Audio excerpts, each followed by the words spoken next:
qui privilégient non pas l'œuvre pérenne, mais le devenir, le mouvement. Mais les odeurs ont leur place, dans leur évanescence, dans leur caractère éphémère. Donc je pense que c'est tout à fait possible de donner corps à un art olfactif à partir du moment où on considère que l'œuvre d'art n'est pas nécessairement quelque chose qui doit être un antidestin, comme disait Malraux, c'est-à-dire quelque chose de pérenne, de stable, mais à partir du moment où on introduit le mouvement, l'évanescence, les variations, et de ce point de vue-là, les odeurs sont tout à fait des matières premières extrêmement riches pour le créateur. Ça peut donner la sensation à la fois du fugitif, ça peut aussi donner la sensation de la présence, de l'érotisme amoureux à travers les parfums. Donc il y a une grande diversité, une grande richesse du monde olfactif. S'il y a un créateur qui a réussi à trouver les mots pour décrire le pouvoir et l'emprise de l'odeur sur nos propres vies et le rapport à la mémoire et à la vérité, c'est sans doute Marcel Proust. Écoutez le narrateur de La Recherche du temps perdu évoquer comment l'odeur du pétrole lui donne envie de faire l'amour dans des lieux nouveaux avec une femme inconnue. Mais oui. Comme un vent qui s'enfle par une progression régulière, j'entendis avec joie une automobile sous la fenêtre. Je sentis son odeur de pétrole. Elle peut sembler regrettable aux délicats, qui sont toujours des matérialistes et à qui elle gâte la campagne, et à certains penseurs, matérialistes à leur manière aussi, qui, croyant à l'importance du fait, s'imaginent que l'homme serait plus heureux, capable d'une poésie plus haute, si ses yeux étaient susceptibles de voir plus de couleurs, ses narines de connaître plus de parfums, travestissement philosophique de l'idée naïve de ceux qui croient que la vie était plus belle quand on portait, au lieu de l'habit noir, de somptueux costumes. Mais pour moi, de même qu'un arôme déplaisant en soi peut-être, de naphtaline et de vétiver, m'eût exalté en me rendant la pureté bleue de la mer le jour de mon arrivée à Balbec, cette odeur de pétrole, qui, avec la fumée qui s'échappait de la machine, s'était tant de fois évanouie dans le pâle azur, par ces jours brûlants où j'allais de Saint-Jean-de-la-Haise à Gourville, comme elle m'avait suivi dans mes promenades, pendant ces après-midi d'été pendant qu'Albertine était à peindre. Elle faisait fleurir maintenant de chaque côté de moi, bien que je fusse dans ma chambre obscure, les bleuets, les coquelicots et les trèfles incarnats. Elle m'enivrait comme une odeur de campagne, non pas circonscrite et fixe, comme celle qui est apposée devant les aubépines et, retenue par ses éléments onctueux et denses, flotte avec une certaine stabilité devant la haie, mais une odeur devant quoi fuyaient les routes, changeait l'aspect du sol, accourait les châteaux, pâlissait le ciel, se décuplait les forces, une odeur qui était comme un symbole de bondissement et de puissance, et qui renouvelait le désir que j'avais eu à Balbec de monter dans la cage de cristal et d'acier, mais cette fois pour aller non plus faire des visites dans des demeures familières avec une femme que je connaissais trop, mais faire l'amour dans des lieux nouveaux avec une femme inconnue. Odeur qu'accompagnait à tout moment l'appel des trompes d'automobiles qui passaient, sur lequel j'adaptais des paroles comme sur une sonnerie militaire. « Parisien, lève-toi, lève-toi, viens déjeuner à la campagne et faire du canot dans la rivière, à l'ombre sous les arbres avec une belle fille, lève-toi, lève-toi. » Je rêve de l'invention d'un poste de radio qui diffuse des odeurs au moment où les évoque Chantal Jacquet.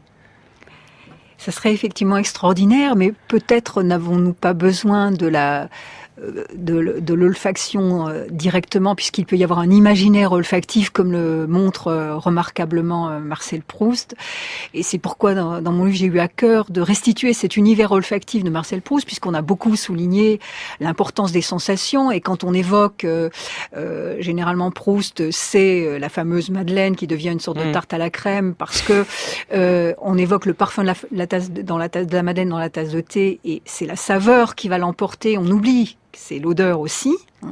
Et donc on congédie très vite cet exemple, alors qu'il y a chez Proust une richesse extraordinaire qui permet de montrer comment les odeurs peuvent être aussi des phénomènes extraordinaires donnant le sentiment d'éternité. Et l'odeur de pétrole fait partie de ces odeurs remarquables, dans la mesure où, à partir d'une odeur que l'on pourrait considérer triviale, comme le montre Proust, eh bien, on peut développer une richesse poétique.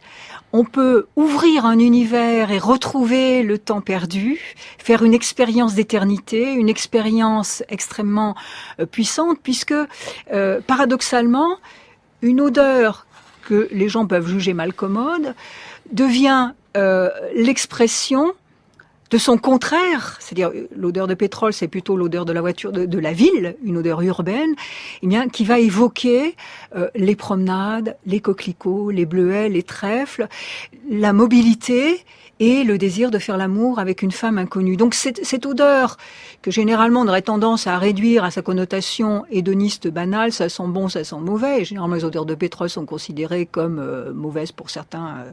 Oui, elle laisse jamais indifférent, c'est très jamais indifférente, virillement comme odeur. Voilà. Mais ça nous permet de bousculer les repères établis et d'ouvrir les portes d'un nouveau monde, le monde de l'imaginaire.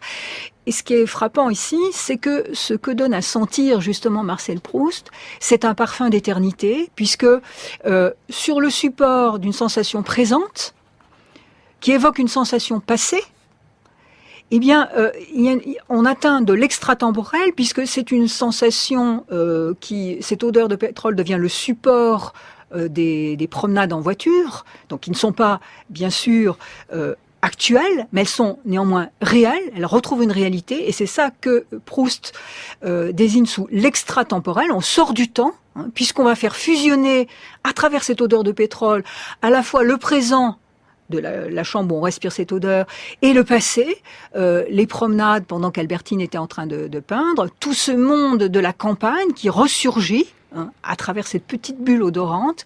Donc il y a une puissance ici olfactive extraordinaire. Et ce qui est frappant, c'est que cette odeur de pétrole s'oppose dans le texte qui est présenté à l'odeur d'aubépine, parce qu'il y a chez Proust deux types d'odeurs. Celles qui nous permettent de pénétrer dans la profondeur des choses.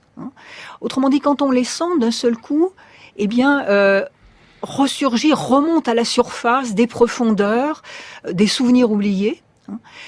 Quant à d'autres, ces odeurs, comme l'odeur des aubépines, et il en parle explicitement dans la recherche, l'odeur des aubépines, elle interpelle, elle aile le narrateur, mais elle reste muette.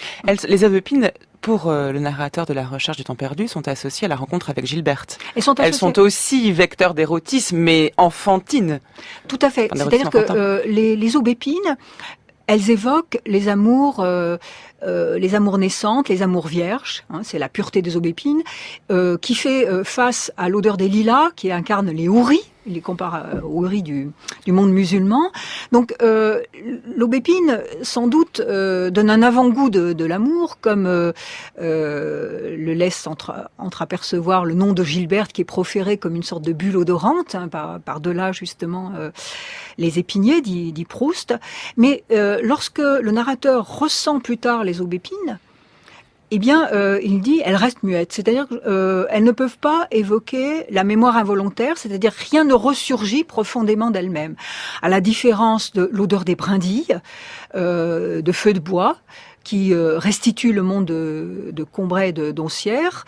Lorsque le narrateur respire cette odeur, il est chez lui à Paris, dans une chambre froide, sombre, et tout ce monde merveilleux de Combray ressurgit à travers l'odeur des brindilles.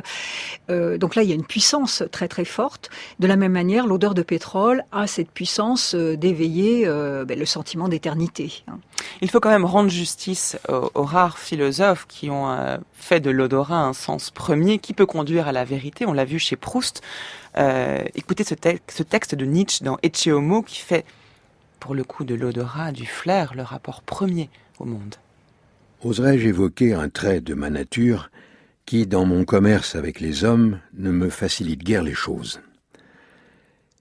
Je me distingue par une sensibilité absolument déconcertante, de sorte que je perçois physiquement ou que je flaire les approches. Que dis-je? Le cœur, l'intimité secrète, les entrailles de toute âme. Cette sensibilité, constituent chez moi de véritables antennes psychologiques qui me permettent de saisir et de palper tous les secrets. L'épaisse crasse cachée au fond de plus d'une nature, qui vient peut-être d'un sang vicié, mais que recouvre le vernis de l'éducation. J'en prends conscience presque dès le premier contact.